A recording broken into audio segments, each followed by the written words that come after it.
Olá pessoal, estamos de volta aqui então com o Dr. Sérgio Segarra, que é advogado militante em nossa cidade e está tratando aqui da revisão dos contratos futuros de compra e venda de produtos agrícolas, à luz da análise econômica do direito.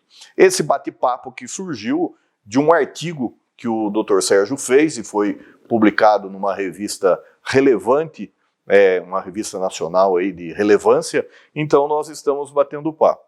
Doutor, quais foram os fundamentos para o senhor convencer o juiz, fundamentos esses que o senhor coloca muito bem aqui no artigo, para revisão dos contratos?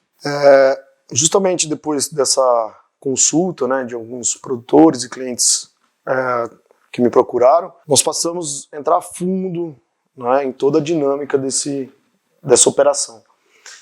E primeiro nas bases clássicas do direito civil. Tá? Nós estávamos num momento de imprevisão, que é a pandemia, que trouxe diversas variáveis, né, para os negócios, que era um evento inesperado e que ninguém conseguiria prever quais eram as consequências desse evento.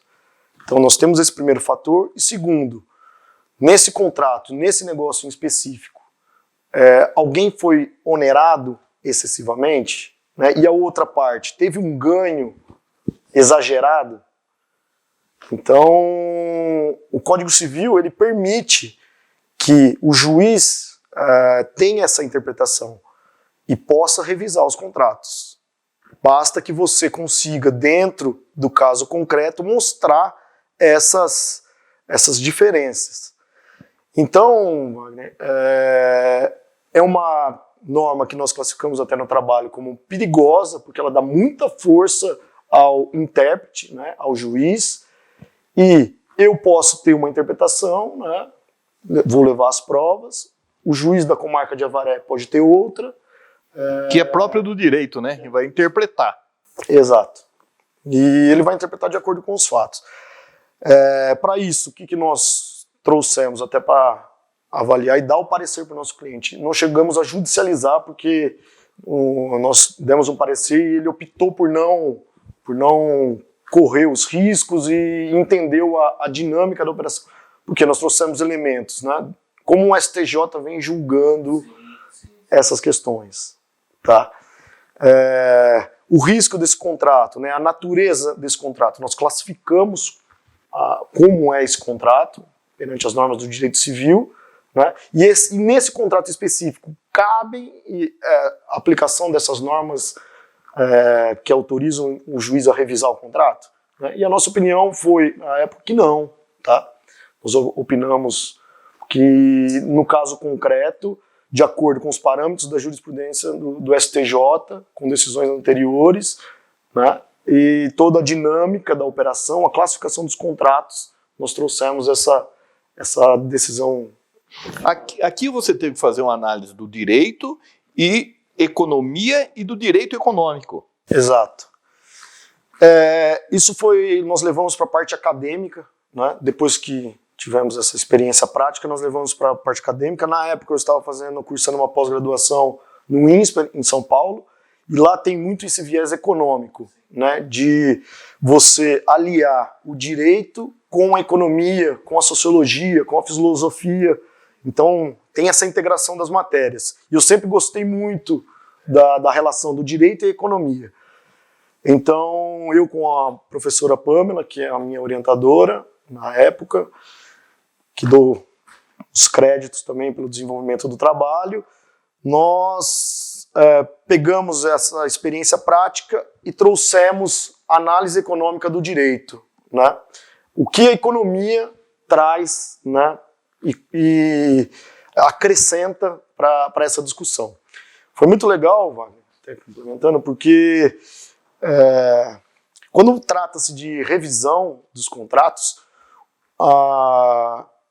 o poder que você tem um juiz, e se ele opta por revisar aquele contrato, né, ele está interferindo numa relação que foi constituída entre particulares. Né? E isso, invariavelmente, não atinge só as partes do processo. Claro que a decisão vai ser aplicada às partes do processo, mas atinge toda a coletividade do setor, né? Toda uma comunidade que está envolvida. Porque uma empresa que tem um contrato revisado, será que no momento seguinte, na safra seguinte, ela vai fazer contratos dessa natureza? Vai gerar uma insegurança muito grande. Exato. E a insegurança é o prato cheio para aumentar custo, né? Um ambiente inseguro, ele traz um ambiente inseguro de negócios, ele traz dificuldades, traz custos elevados e acaba influenciando na decisão daquelas pessoas que estão fazendo o negócio. Tá? Então, fazendo já na parte acadêmica, nós trouxemos um artigo do professor Décio Zilberstein, que é titular de economia da USP, e ele foi a campo nos anos de 2005, nos anos 2000, se não me engano, de 2002 a 2005, no estado do Goiás, e levantou a fundo em uma determinada comarca que havia muitas revisões de contrato dessa natureza, dos contratos futuros de produtos agrícolas. E ele fez um apanhado do que aconteceu naquela localidade após a revisão dos contratos.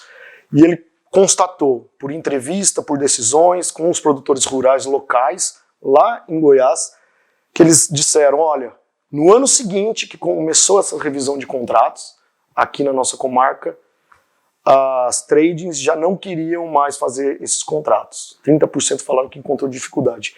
46% dos produtores rurais, né, daquela localidade disseram que as trades exigiram mais garantias para fazer contratos dessa natureza. Né? Então, olha, um juiz que, pensando simplesmente na aplicação do direito, revisou contratos e aconteceu todo esse transtorno. Atinge a todos o que você havia dito, né? Não é uma simples decisão, né? Exato. Inclusive, assim, como pedra-chave mesmo nessa discussão, ele traz uma notícia que a Cargill, que tinha um armazém nessa localidade, lá em Goiás, ela acabou fechando o armazém, porque ali foi o epicentro de toda essa revisão de contratos, etc. E ela, como que eu vou fazer negócios em um ambiente inseguro? Né? O juiz dá uma decisão, atinge as partes, mas toda uma comunidade é atingida por essa decisão. Então essa é a dinâmica do trabalho que nós trouxemos. O raciocínio seria o mesmo se fosse o contrário? Por exemplo, o seu cliente foi de 10, ele fez o contrato de 10 e no momento da venda estava 20. E se no momento no momento do contrato fosse 20 e hora de vender fosse 10? Tá vendo? Esse é o ponto-chave da discussão, né? Exatamente. Se a gente buscar uma revisão, nós estamos revisando exatamente o risco que as partes convencionaram. Então, será que é possível fazer isso? Na nossa interpretação, que nós ponderamos no artigo, foi de que não, né?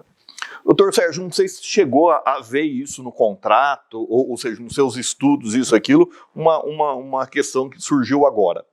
Digamos que o produtor rural, ele faça esse contrato futuro aqui para venda de 100 sacas lá, certo? De qualquer coisa. E por qualquer motivo aí da natureza, venha perder toda a safra. Esse contrato, será que tem um seguro? Aí depende da forma de negociação dele, mas hoje nós temos... Porque quando você faz esse contrato, você já recebe parte. Sim, depende. Depende também, depende do contrato. Normalmente não. Normalmente na entrega. Pode ser que você... Aí é uma outra estrutura de negócio, tá? Você pode se comprometer a vender uma determinada quantidade e receber insumos para a sua produção. É possível e existem negócios dessa natureza. Aí vai depender do caso concreto. Tá? Mas pensando assim, se, por exemplo, se você recebeu parte, dá para se pensar num seguro, né? Com certeza. Porque pode ocorrer, não é? Chuva demais, ou falta de chuva, uma geada. Então, são situações que pode... o seguro agrícola ele vem numa crescente, né? Assim, tem diversas diversas discussões aí, e o governo, nós entendemos que tem que incentivar também o seguro agrícola cada vez mais. Nós pensamos que há uma falta de incentivo para o seguro agrícola, isso eu falo como setor geral, tá? Porque é uma empresa a céu aberto, né? A propriedade rural é uma empresa a céu aberto, ela está exposta a diversos riscos, né? Desde a produção até a comercialização. Sim, sim.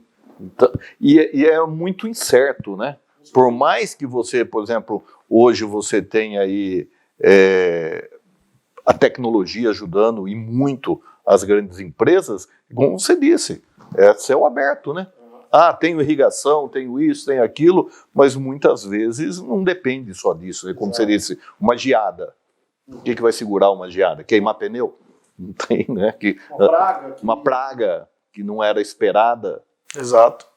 Então, o produtor rural, ele fica vulnerável. Fica a mercê, fica, com certeza ele fica. Doutor, diga para mim o que faltou nós tratarmos aí, ou qual é a mensagem que o senhor quis passar com esse artigo? O que eu busquei com esse artigo é que todos os atuantes, né, do direito, todos os aplicadores do direito tenham em mente qual o reflexo que uma decisão pode gerar para a comunidade.